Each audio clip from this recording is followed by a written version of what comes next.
呢幾年大家睇開嘅一個女仔系列，真係一個女仔自己 plan、自己揸機、自己剪，一人攝製隊咁去探索世界。呢次因為拍畢業作品 ，Professor 建議我開始試下點樣帶領一個 team 去講故事，最少都要有個攝影師一齊去。揀咗去 Svalbard， 一個都係北極熊會出沒嘅地方，就當係畢業作品前嘅 rehearsal。我決定第一次帶埋攝影師一齊去，一個活躍開喺非洲大草原，第一次見、第一次掂雪嘅非洲同學。How was it? It's cool. Cold. So squishy. 嚟緊嘅一個女仔去北極，唔再只係數字上一個人嘅意思，而係進化到一個女仔開始學識帶路，帶住人孭起成個 team 嘅決定同責任，係一個實驗性嘅開始。其實我都係第一次有 cameraman 跟我去旅行嘅啫，我都唔知搞唔搞得掂。到底有 cameraman 係幫助我啊，定係搞亂咗我一個人嘅節奏呢？亦都可以話係一個關於 friendship 嘅故事。到底係默契噏噏噏，定係鬧交多過食飯呢？ Working with Polly is so So annoying. He talks every single moment. Polly has two modes. She either wants to sleep or she wants to eat. And if she's not doing that, she wants to work in the middle of the night. I brought someone here. Is a free rider. He don't know anything about the trip. Oh, can we do this? Can we do this? Oh, I want a shot. I want a wallpaper. I want And he always get fight first. I just want to have a very good community. Well, 第3集開始啦。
Welcome to Svalbard.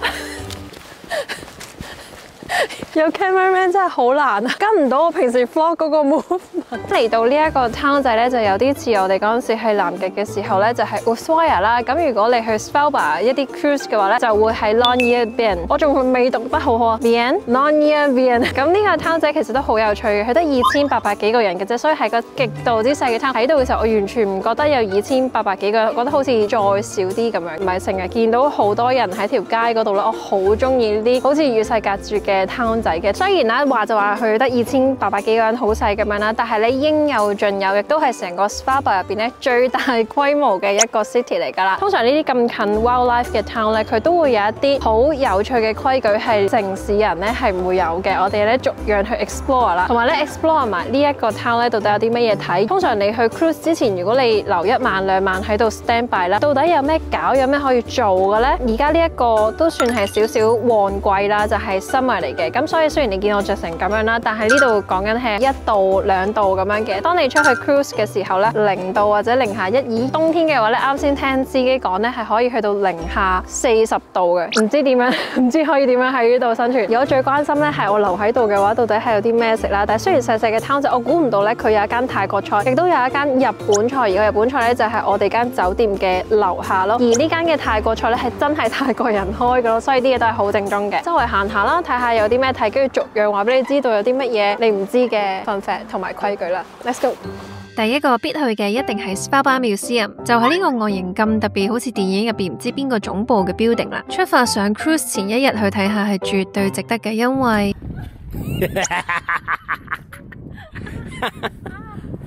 Sorry, let's go。唉 ，friend 就係咁啊，見你棘親笑咗先。Anyway， 第一時間入到去係要除鞋嘅，亦都有 locker 俾你擺低啲嘢，入場費都唔係好貴，尤其是我哋張英國學生證竟然都用得上有學生價。我一直對參觀museum呢樣嘢都麻麻地有興趣，除咗同 wildlife 有關啦，入到嚟你會睇到嘅係由發現 Svalbard 開始，你就係個極地啦。呢度所有發生嘅嘢都關你事，由自然、極地資訊，例如冰川最新嘅消息，呢一度嘅礦業歷史到科學，再翻到今日人類點樣喺極地生存，點樣同自然共存。當然仲有好多同動物有關嘅資訊啦，而最值得睇嘅呢，就係因為佢哋有1:1咁大隻嘅真動物標本。因為 wildlife travel， 我哋好多時候都冇辦法好近距離咁樣接觸到啲動物，好清楚見到佢哋嘅細節。尤其是去北極啲動物就更加遠距離，冇辦法知道佢哋有幾大隻，佢哋啲牙係點樣，佢哋隻眼係點樣。嚟到呢度睇，你就可以喺上船之前好似溫書咁樣，大概對你將會有機會見到嘅動物有一定嘅認知。坐低啫喎，佢一個頭就已經係我咁大嚿，如果有埋個身咧，應該係我嘅3倍咯。呢隻北極熊成505 kg，2.5 米身高，你邊有可能係哇咁近距離拍個身埋去對比體型？我塊面對佢嚟講係佢嘅巴掌臉。獨角鯨嘅角喺埋隔籬先知，原來有成2至3米咁長。呢度仲有一間都幾逼真嘅19至20世紀初北極獵人嘅仿木屋場景，你可以當自己係獵人，睇下佢哋點樣喺呢個環境下面生活啦、打獵同埋同北極熊對峙。This side is for hunt the polar bear, so you actually can see the polar bear displayed there. It's a pretty design. The people will shoot from here. 視覺完咗，仲有觸覺，有埋佢哋嘅毛髮同埋 track 俾你多方面了解同埋感受佢哋，仲有好多機關裝置俾你玩下咁樣，連曾經喺 Svalbard 出沒過侏羅紀時代嘅史前動物都俾你知埋。最後呢個橙色波波係代表全球暖化，俾你感受冰川融化喺你面前嘅景象。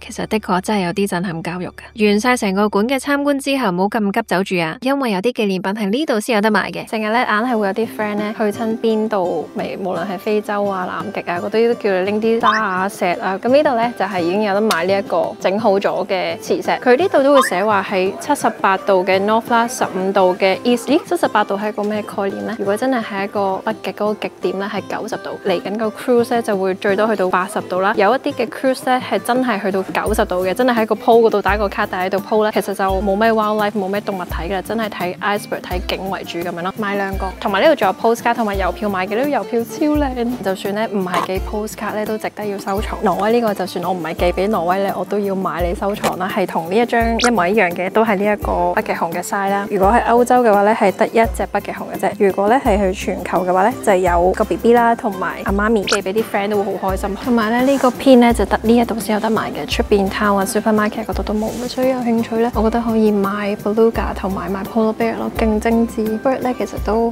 好精緻嘅，如果你係中意鳥類嘅人咧，可以買埋咯。呢度好多地方咧都唔收 cash 嘅，好多地方都係收卡嘅，咁所以大家盡情喺度拍卡、儲里數同埋儲分。而家喺度剪緊當時2024年嘅呢一條片，哇！睇翻乜原來嗰陣時我北極嗰啲皮膚都幾穩定下喎，平時喺屋企咁樣都唔覺得去咗啲咁乾嘅地方。由嗰陣時已經 prove 咗去旅行真係要帶埋 LED mask 去照，尤其是而家啲款咧已經越出越容易收納帶去旅行用。由好耐之前自費買嘅 Current Buddy 4合1 LED mask 開始啦，枕住呢年紀咧都係用住呢一個第2代嘅紅光 LED mask 同埋 Zip Halo 噶啦，我就暫時冇再用過其他嘅家用美容儀啦。近排佢哋又再新出咗呢一款 LED Multi Light Therapy Mask， 之前有一條片都講 NASA 係點樣發現呢啲光可以幫助到皮膚嘅修復啦，演變成而家嘅 LED mask 嘅。有興趣咧就去睇翻嗰條片啦。用咗一排全新嘅呢個 LED mask 之後咧，哇！只有 Current Buddy 可以超越 Current Buddy，另外一個 level 嚟。唔怪之得睇好多唔同國家嘅人去做 review 啊，啲 comment 啊，啲口碑咧都係好好嘅。呢部新機可以話係我之前用過嗰2部嘅 upgrade 混合版嚟，佢有4合1嗰種多功能性，亦都有第2代紅光嘅 Best Fit 液態直膠材質，有埋下巴位同埋深近紅外光。佢唔係求其將啲好處混合晒埋一齊咁樣俾部新機你咁簡單，佢仲加咗啲新嘅元素咧，令到呢部機變成第2個 level。首先就係 LED 燈嘅數量啦，係有成566光束。咁到底比起之前嗰2款啲光束多咗差唔多成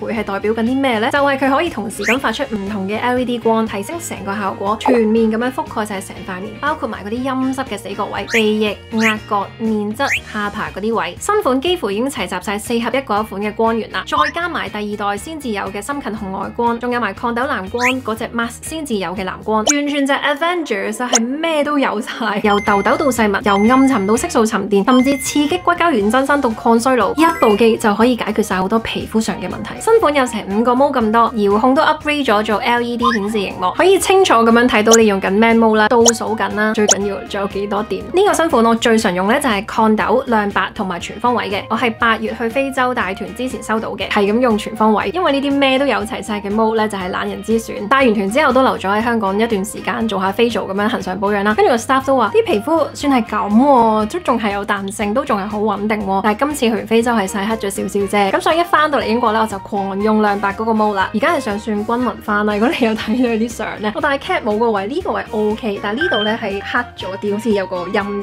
咁樣嘅。至於抗痘咧，我就係用喺背脊嘅，因為塊面認真咧係嚟 M 嗰時可能先有1、2粒爆出嚟，個面就好少有生痘痘嘅，反而就係唔知做咩個背脊咧就有痘痘啦，不如成塊嘢搭落去個背脊嗰度睇下得唔得啦，又 work 喎，發緊嗰啲就停咗啦，連痛都唔痛啦，發完有印嗰啲咧都淡咗啦。而家唔係淨係照顧塊面啊，佢哋要照顧埋你嘅胸頸部分啊。平時搽護膚品搽完面咧都會賴啲落去條頸啊、心口啊呢啲位嘅，因為着衫都會睇得到嘛。用埋 LED mask 咧，哇，直頭好似加咗個外掛咁樣嘅。呢一款咧係特別有埋美白功能，等你嗰個胸頸啦同埋面咧唔會話兩截色。如果我嗰日要進入一個美白 mode 嘅話咧，我就會用 Multi Light 嘅亮白 mode 啦，再加埋呢個一齊去照10分鐘嘅。你一齊用咧都係10分鐘㗎咋，完全帶咗成個美容院翻屋企咁樣，勁慳時間。重點嚟啦，全年最抵優惠，只要夠用 Red is Polly 呢個 discount code。今次唔止係香港觀眾啦，海外嘅觀眾之前都係咁問我，佢終於都爭取到有8折啦。無論你係買 Current Body Skin 啦，定係 Sip Beauty 嘅產品咧，一樣係有限時嘅8折優惠嘅。亮白胸頸呢款同埋 Multi Light LED Mask 本身呢一個套裝咧已經係做緊9折噶，你用埋 discount code 咧係折上折，呢兩個原價加埋咧係要8000幾蚊嘅，折上折之後咧只係5000幾蚊。計數咧，即係你買 LED Mask 折完之後咧加1000幾蚊，你就有個胸頸嘅 LED Mask。呢一款真係要入手，貪靚貪到落去胸頸嘅就係咁樣。我哋而家翻去北極先，去完個 museum之後咧，行4分鐘咧就會有一間叫做 Husky Cafe 嘅啦。咁呢度係唔俾養貓嘅，因為咧呢度好多 seabird 啦，咁佢哋要去 protect 呢一個環境咧，咁所以所有嘅居民咧都唔可以養貓，但係可以養狗。尤其是而家係 Arctic 啦，咁所以咧好多人都會養 Husky，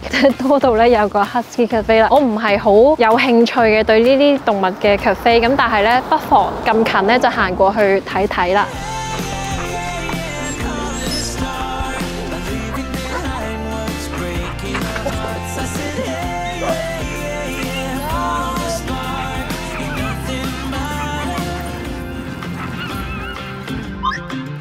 呢間 Nonier 78 Degree 咧係好多嘢買嘅，有啲嘢真係唔記得帶，譬如啲褸啊、雪褲啊、手襪啊嗰啲嘢咧，其實你都係可以喺呢間鋪頭度買。但係一樣嘢咧係吸引咗我入嚟睇嘅，就係呢度係有窗賣嘅。除咗呢間鋪咧，仲有另外間鋪咧可以賣窗，但係嗰間咧係唔可以排。個 rules 咧就係遊客其實都可以喺呢一度租窗嘅，只要你有一個 permit 就得啦。Local 咧都係如果你有 permit，你都可以租窗，甚至係買窗咁樣嘅，都要經過一啲訓練啦咁樣。但我頭先睇咗咧，啲窗最貴嗰一支咧係5萬幾蚊，即係3萬幾港紙，最平咧係5000幾蚊。長窗同短窗咧係差唔多價錢嘅。咁啲窗係要嚟做咩嘅咧？其實你見到條街喺度行緊嘅人咧，佢係唔會帶窗嘅，因為 Polar Bear 咧佢係唔會行你呢個 town 嘅，town 唔係好大，但係你都可以沿路行出去好郊外嘅地方嘅。你就要帶窗啊，因為可能你會遇到啲唔知咩動物啊。佢哋嘅目的咧都唔係為咗射 Polar Bear 嘅，係射上個天嚇走佢。但係 in case 真係嚇唔走咧，佢哋都會射嘅。但係你要一個足夠嘅理由去證明佢係攻擊你，甚至你係冇辦法嘅情況底下去攻擊咧。如果你冇足夠嘅理由無啦啦實射一隻北極熊嘅話咧，咁你係犯法噶咯。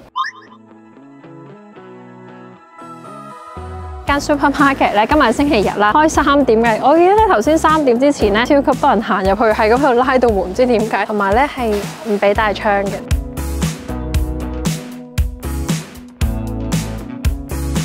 我發現咗一個好值得買、勁 cute 又唔貴嘅 souvenir，係我自己都勁想要嘅咯。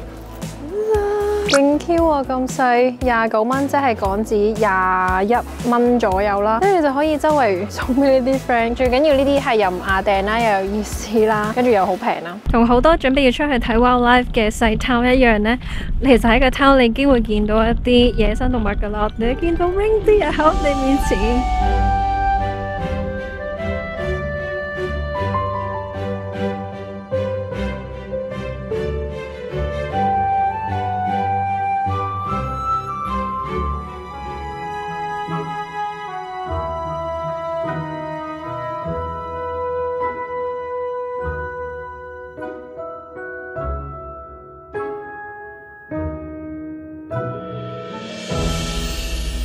咁我哋酒店咧就喺呢一度啦，咁佢咧就喺呢一度啦，所以我哋頭先一見到之後咧，立晒啲架撐，即刻組咗呢個影 wildlife 嘅架撐咧出去影佢啦。喺 Alta 同埋喺 Tromsø 見到嘅 reindeer 咧唔同，我嗰度嘅高度好多，呢度咧係勁 peaceful 咁喺度。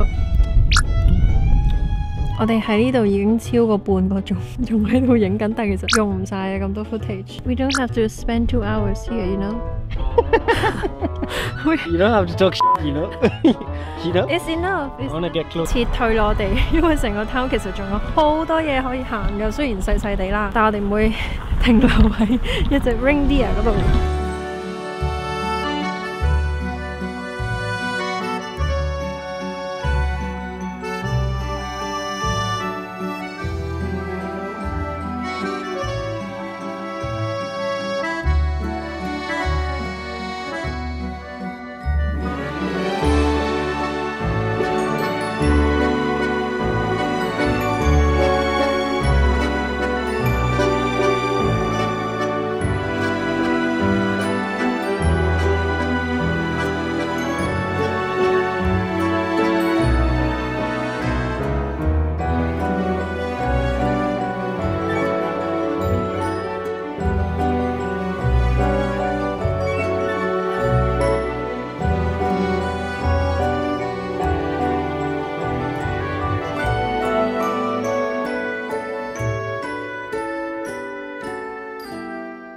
生 BB 喺度係合法嘅，大肚咧都係合法嘅，咁但係咧就冇人會喺呢度生 BB 嘅。呢個咧就係嗰個 hospital 啦，而入邊嘅嘢咧係好簡陋嘅，唔足以可以幫你生 BB 啦。咁所以好多孕婦咧喺佢大肚可能講緊7個月、8個月嘅時候咧，佢哋就會出翻去挪威嗰邊生 BB 噶啦。咁所以你問呢度嘅當地人，咁到底如果人哋問你係 from 邊度㗎，你會點答咧？啱啱我問咗坐我隔離嘅一對夫婦 local 啦，跟住佢話depends on 你住咗喺度幾耐咯。我會話我係 from Norway， 但係我 live in Svalbard。但係其實講真咧，唔同嘅人種咧呢度都有啊。我哋去 supermarket 嘅時候咧，我個非洲同學見到佢同鄉，好多唔同嘅人咧都會移民嚟呢度，而移民嚟呢度咧都唔係好難嘅事嘅，即係入籍咧係好簡單。咁所以都會好多人移民嚟 Longyearbyen 度。我都想啊，因為你都好舒服啊，人又少咁樣。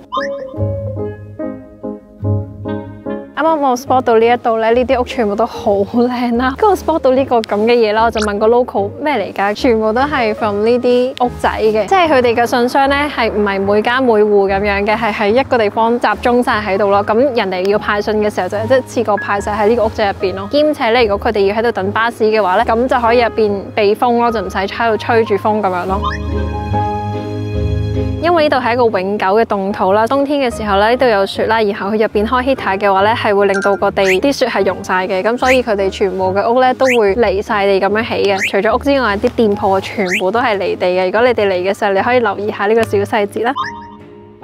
呢度每行幾步咧，就會發現有啲好得意嘅嘢咯。toilet 咧有碌，佢係可以流動周圍去嘅一個 public toilet 咯，幾衛生添噶，仲要有洗手盆、有鏡咯，勁巧。仲有噶喎，原來一個咁細嘅車有4個廁所。當地人解說俾我聽，又係關永久凍土事啦，所以係唔太適合大規模建設傳統嘅排污系統，只係用嚟應付遊客或者臨時活動用流動式係更加實際嘅。喺極地底下，連公共廁所都有啲諗法，完全睇得出當地人點適應大自然同 Svalbard 對自然保護有幾咁重視。經過咧，見到呢個 student 嘅 housing 咯，勁靚咯，人哋嗰個 student accommodation。Are you jealous？ Bristol 嗰個校生宿舍唔係咁樣咯，勁歐式啊，好靚啊！啱啱講完生 BB 咧，就講下死亡咯。死喺呢一度咧係合法嘅，但係咧喺度安葬咧就唔合法啦。由幾時開始 ban 同埋點解 ban 呢一件事咧，就係好耐之前啦，有個類似 Covid 咁樣嘅嘢，咁佢哋嘅政府就覺得，如果有人感染咗，然後你埋藏咗喺嗰個永久嘅凍土嘅時候，咁嗰啲流感嘅細菌咪繼續養活喺度咯。從此之後咧就 ban 咗呢一件事，所有人如果喺呢度死亡嘅話咧，都會被送翻出去挪威嗰邊安葬嘅。但係其實喺遠啲郊外啲嘅地方咧，你都會仲見到好多嘅十字架，嗰度係一個墓地嚟嘅，係講緊係呢度好耐之前咧，仲未 ban 安葬嘅時候，佢哋安葬咗落去係原居民嚟嘅。除咗你見到呢30幾個十字架之後咧，就唔會再有人喺呢度安葬噶啦。而家呢個墓地喺度咧，係做一個教育嘅用途啦，因為呢度都有學校啊，係俾佢哋知道啊有呢一件咁嘅事啊，有一個咁樣嘅歷史啊咁樣咯。而因為呢度係個永久嘅凍土啦，所以呢一度有個好有趣嘅嘢，全世界最後一粒嘅種子咧都會喺呢一度嘅，就好似一個 hard disk 咁樣儲存喺呢度。除咗本身佢係一個 Svalbard 嘅種子庫之後咧，佢仲有另外一個名咧，就係叫做末日種子庫。度都冇戰爭啦，好 peaceful 啦，所以佢哋就可以好好咁樣保存晒所有種子喺呢一個種子庫入邊。第日有啲咩戰爭啊、糧食危機